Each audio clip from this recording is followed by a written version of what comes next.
Hi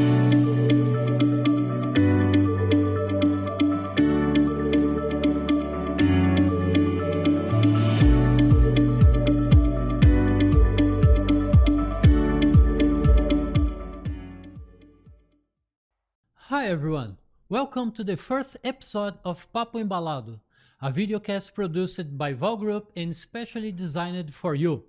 I'm your host Carlos Santos, and throughout this videocast we will explore the fascinating world of plastics.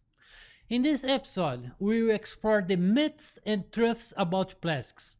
And to kick things off, we have a very special guest, Dr. Chris DeArmitt, a renowned scientist and author of the book The Plastics Paradox. We're also joined by two key experts from Valgroup, Eduardo Berkovitz, Director of Institutional Relations and Compliance, and also João Alves, Innovation Manager. Let's get started.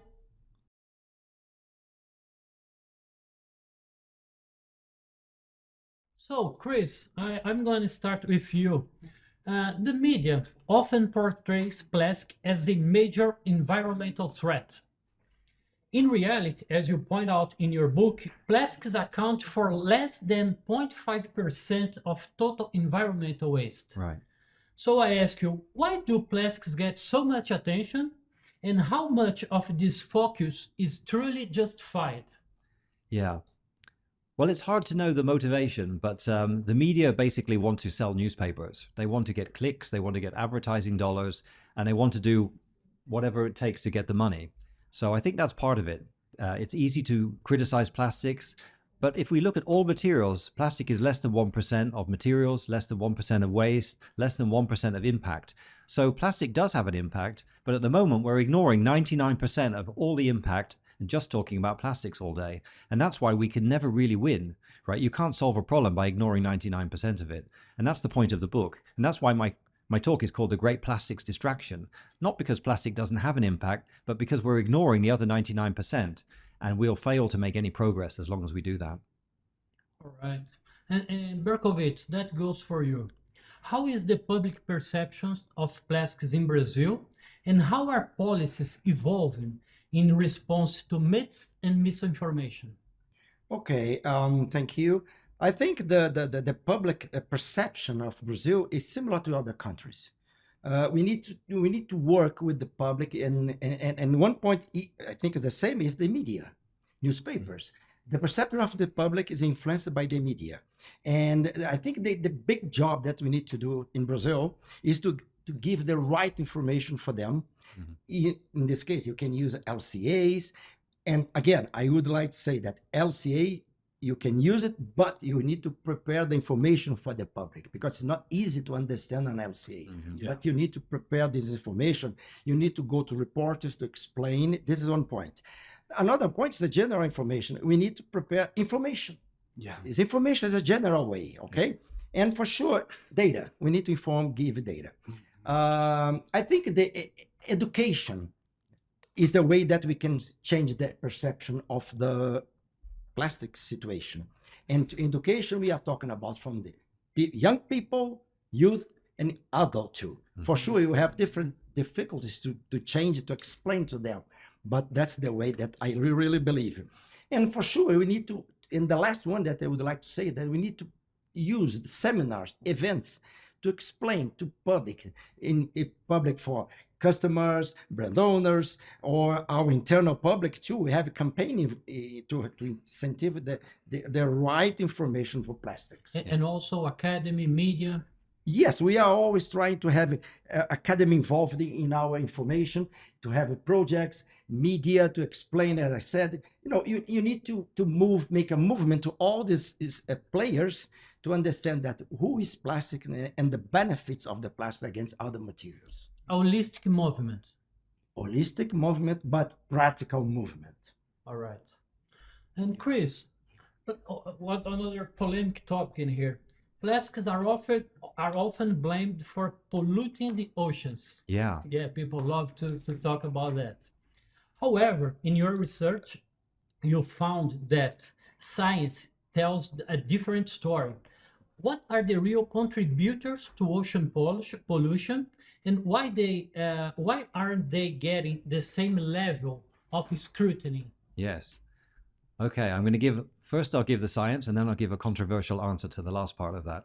So they do studies in the ocean. They go there and they collect everything in the ocean and they measure it. They've done it for decades. They know exactly what is in the ocean and where it is. The latest study, they found 6,048 objects from a part of the ocean gyre, and they analyzed it. And it was 1 kilo of consumer things like bottles, 0 bags, 1 straw, and a couple of bottles, right? So the consumer things was almost nothing. And the other 3 tons was fishing nets, right? And the United Nations are having meetings. They're flying thousands of people to Ottawa, to South Korea, to talk about, not the fishing nets, to talk about the 1 bottle that they found, right? This is complete insanity. The amounts of plastic, consumer plastic in the ocean is so low, it's having no effect. There's no effect on birds, no effect on turtles, no effect on whales. And the people who are trying to do the laws and the regulations are completely ignoring 3 tons and talking about 1 kilo. And that's the ratio. It's 1 kilo of plastic from bottles and stuff like that to 3 tons of fishing nets, where the fishing nets are killing the whales and so forth. And why aren't they doing anything about the real problem? And this is a crazy theory, but the last person, a politician, about a month ago, tried to criticize the fishing industry, and she was dead within a month. So maybe that's the reason. Maybe the politicians are talking about consumer plastic because if you talk about fishing nets, you don't live to the end of the month. I don't know. It's a plausible explanation. Berkovitz, how is Brazilian plastic industry addressing the negative narratives around the plastics, especially in relation environmental issues?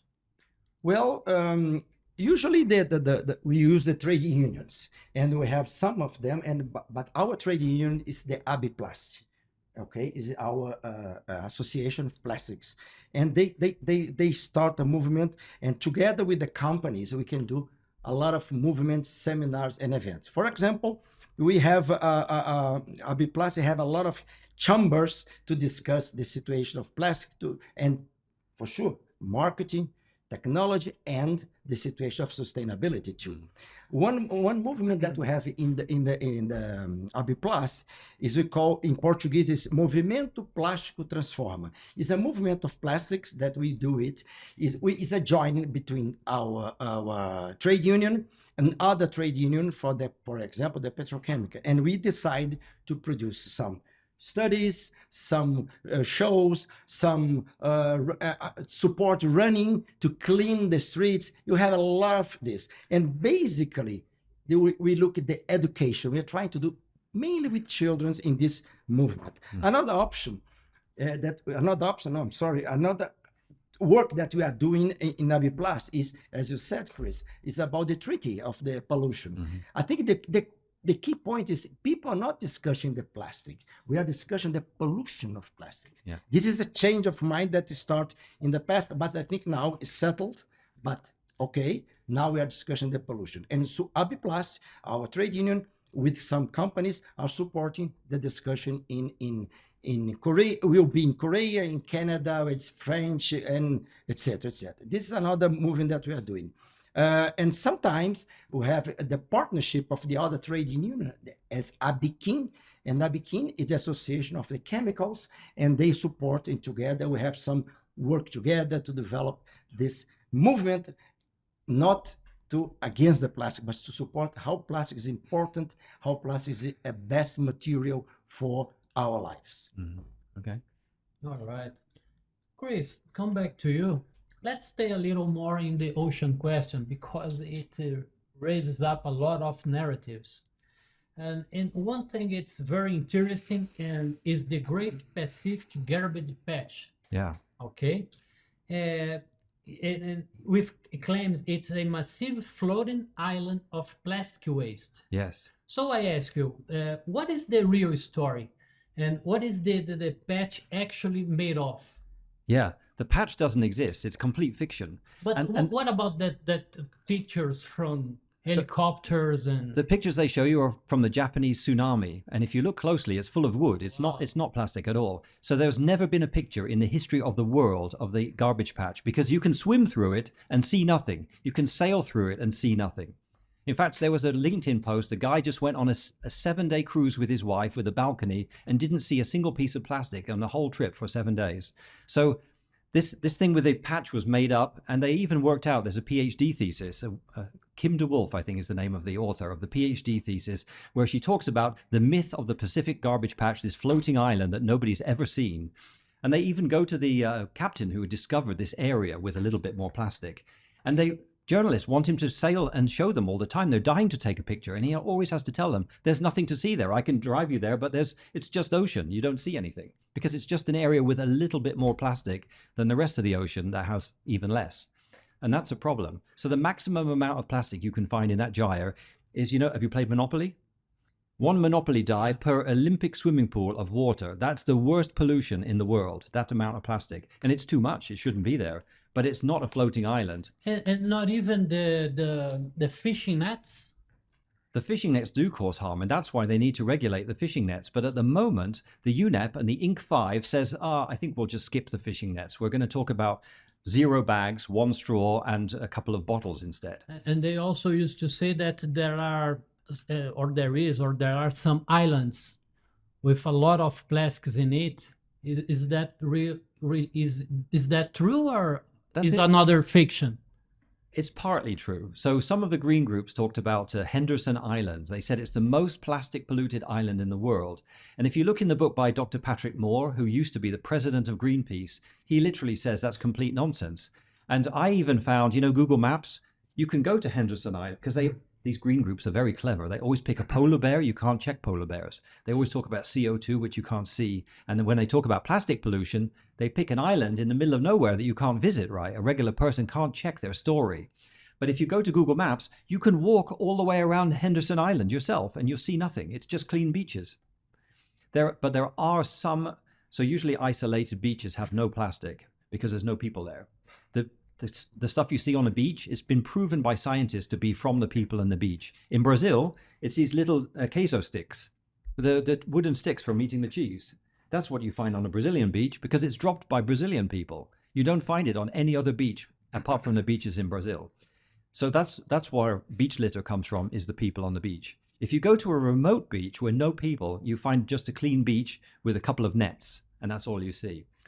But there are a couple of remote islands with some bottles, and those were found to come from the tides and coming from fishing vessels and ships, which are just throwing the bottles over the edge, not from land, from ships. And also from rivers, especially, if I'm not wrong, I read in your book, from Asia and Africa also. Yes. The most pollution that come from these rivers. Yeah, I'm glad you reminded me about that. So we're always told that we're bad people because we make a lot of waste and it's going in the ocean, but it's not true. If you look at where the waste comes from, it's the rich countries, right? The rich countries have more money and they can buy more rubbish.